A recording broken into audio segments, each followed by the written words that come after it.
Bismillahirrahmanirrahim. Alhamdulillah wassalatu wassalamu ala Rasulillah wa ba'd.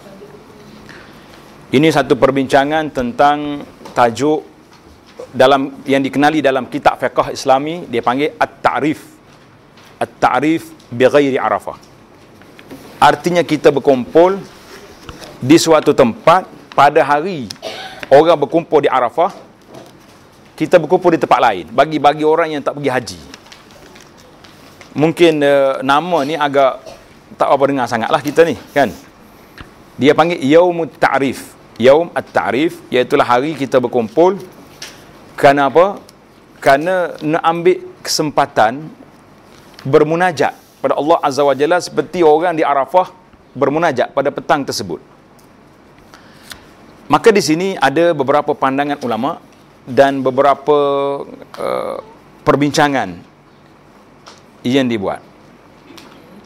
Dalam bahasa Arab kata at-ta'rif wa ijtima' ghairul hajj fil masajid ashiyata yaum Arafah. Maknanya kita berkumpul pada petang hari Arafah. Cuma fi ghairi Arafah, di lain pada Arafah. Jadi timbul masalah hari ini. Hari Arafah ni hari khas yang ditujukan kepada hari kita berkumpul 9 Zulhijjah di padang Arafah, di bumi Arafah. Di bumi Arafah, kalau kita duduk di sini, tempat kita berbeza. Kalau nak namakan hari itu hari Arafah, perhimpunan sebab nama hari Arafah. Tak apa, kita tengok apa pandangan ulama. Dalam satu risalah ni cantik, Ithaful Bararah fi ijtima'i ahli al-amsar lidhikri wa du'a fi yami Arafah.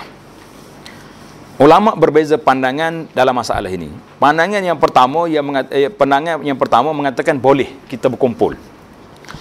Pandangan ini iaitulah pandangan ulama Syafi'iyah wal Hanabilah. Dan sebelum daripada mereka sudah ada beberapa orang di kalangan sahabat dan tabi'in yang telah berkumpul. Di antara yang terawal yang menyebut tentang cerita ini iaitulah Sayyidina Abdullah bin Abbas. Pernah pada suatu petang hari Arafah, dia kumpul orang ramai di Masjid Basrah. Cuma bila kita teliti di dalam kitab-kitab hadis yang menyebut tentang amalan Ibnu Abbas ini, apakah kita boleh sandar terus bahawa Ibnu Abbas pun buat? Tak.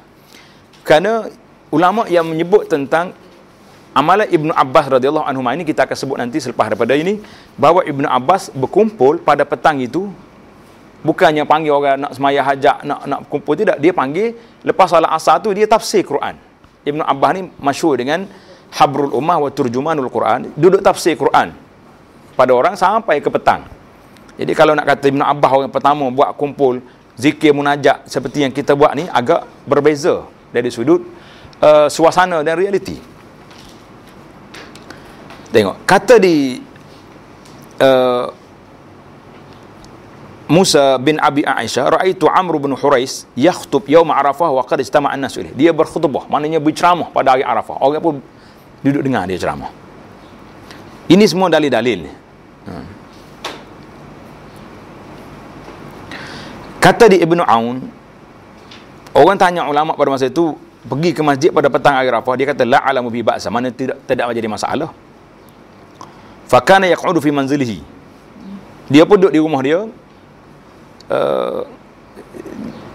Fa kana hadithu fi tilkal asyi hadithu fi sa'idil ayyam. Macam hari lain jugalah, mana jadual dia tu terus berjalan terus pada petang tu. Kata dia Ibnu Aun, kata apa? Ma kunna na'rif illa fi masajidina. Kita tak tahu di masjid, kita buat di rumah di sini. Kata Imam Nawawi dalam Majmu' fi ta'rif bi ghairi Arafah wa ijtima' al-mar fil buldan ba'da al-'asr yaum Arafah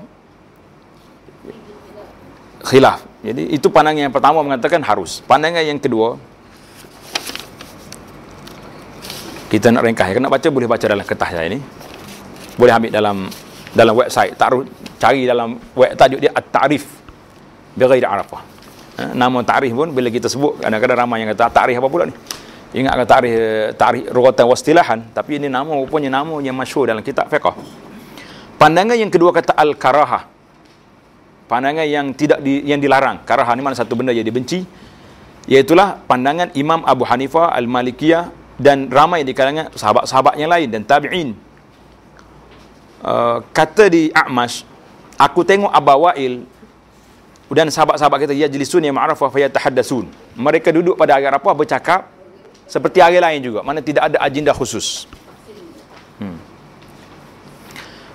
Kata di Abdul Rahman bin Harmal, aku tengok Sa'id bin Musayyib pada petang hari Arafah duduk bersandar di belakang dia dekat tiang, menghadap ke arah Syam sehingga jatuh matahari.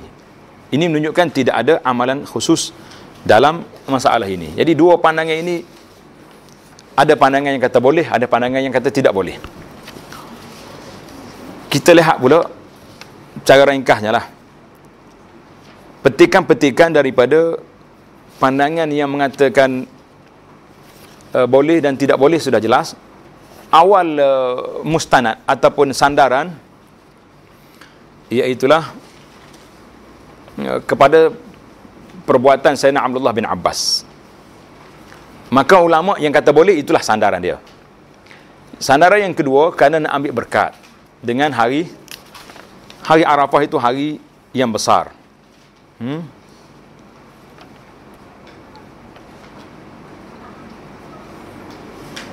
Kata Imam Nawawi, qala al-Musanni Nawawi rahimahullah, wa man ja'alahu bid'ah. Kalaulah ada orang kata perhimpunan itu bid'ah, lam yalhaq bi fahishal bi'ah. Maksudnya taklah siapa peringkat bid'ah yang terlalu keras. Tapi Imam Nawawi menerima juga lah pandangan itu. Bal yukhaffif amrahu. Maka boleh ringankan sikit. Kalau bid'ah pun ringankan sikit, kecuali berlaku percampuran laki-laki dengan perempuan. Itu wallahu a'lam. Kalau kita buat perkumpulan dalam dewan ke dalam apa majlis-majlis yang bercampur di atas nama ini kena hati-hati. Imam Nawawi pun tidak iktiraf dalam sudut kedudukan tersebut. Coba lihat. Anda tak nak nakal banyak sangat dia punya pandangan-pandangan di sini, cuma kita nak tengok perbahasannya. Ketah terakhir sekali. Yang terakhir sekali dia kata, wa amma man rakhsah. Muka surat 12. Siapa je ulama yang membenarkan perhimpunan ini bersandarkan kepada pandangan Abdullah bin Abbas. Jadi Abdullah bin Abbas macam dia buat, maka dijawab dengan dua penjelasan. Yang pertama, anna fi'l as-sahabi la yaqa ala mu'aradat nusus. Mana pandangan sahabat itu tak boleh nak lawan nas-nas yang ada. Nas yang adanya Nabi kita sallallahu alaihi wasallam tidak suruh sahabat-sahabat berkumpul pada lain daripada hari Arafah. Dan waktu Nabi kita hantar Sayyidina Abu Bakar pergi haji tahun yang ke-9 pun tidak ada riwayat Nabi kita pada petang hari Arafah berkumpul di Masjid Madinah, contohnya.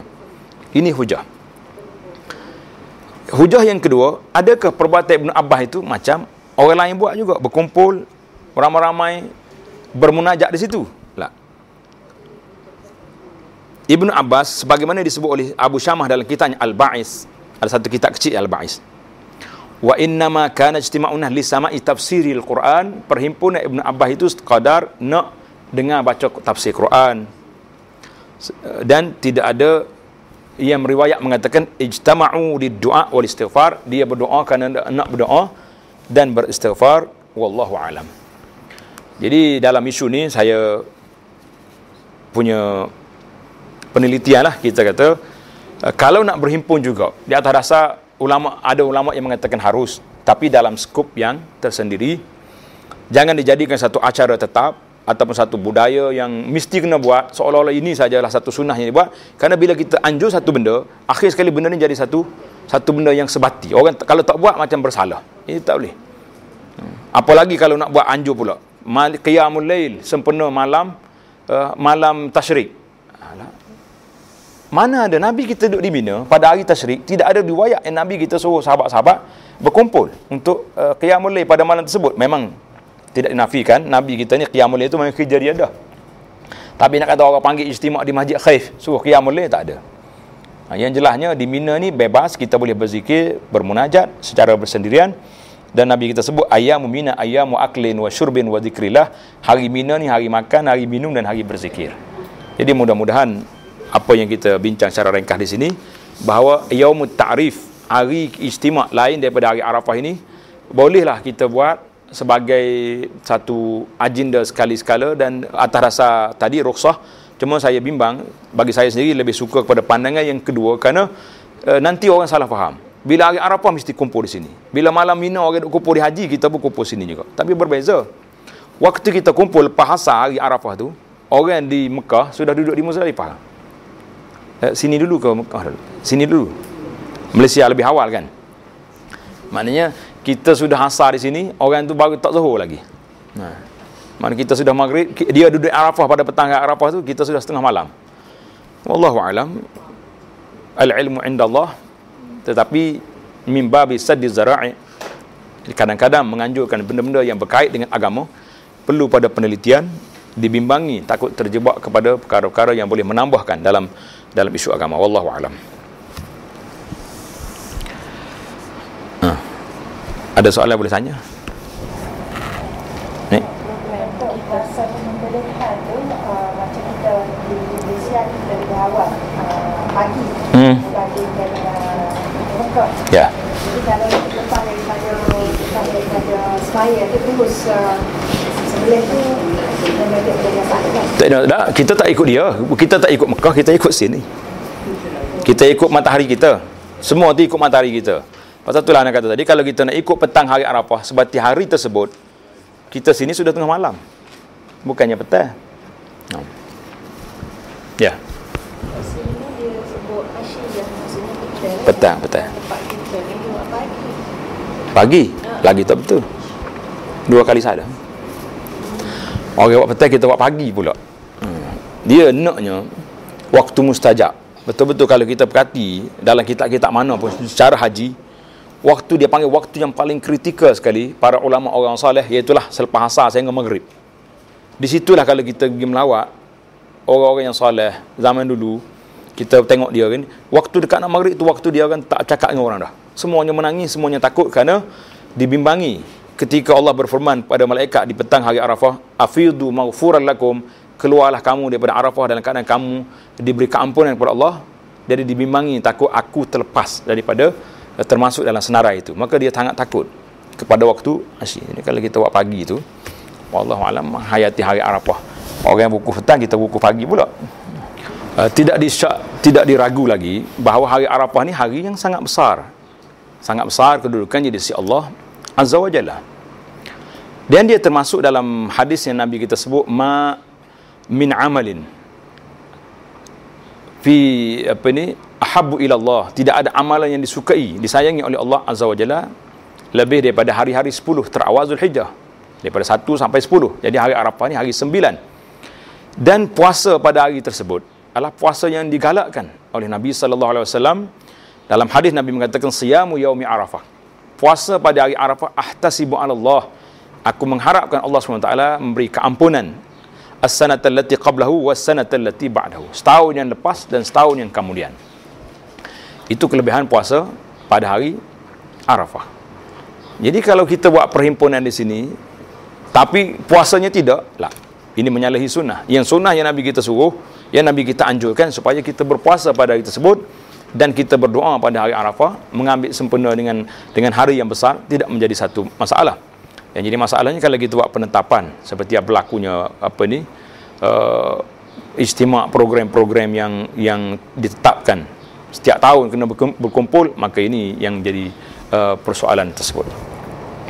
Jadi kita beramallah dengan sunnah Nabi sallallahu alaihi wasallam, hidupkan apa yang patut, yang diajar, yang dianjurkan oleh Nabi sallallahu alaihi wasallam. Yang tak ada tu tak payahlah kita tambah-tambah, kerana sudah banyak sunnah yang dianjurkan, kita tak buat pun. Tiba-tiba yang tidak ada ni kita pula nak mencari-cari, nak mengada-ngadakan perkara yang tidak dianjurkan. Wallahu alam.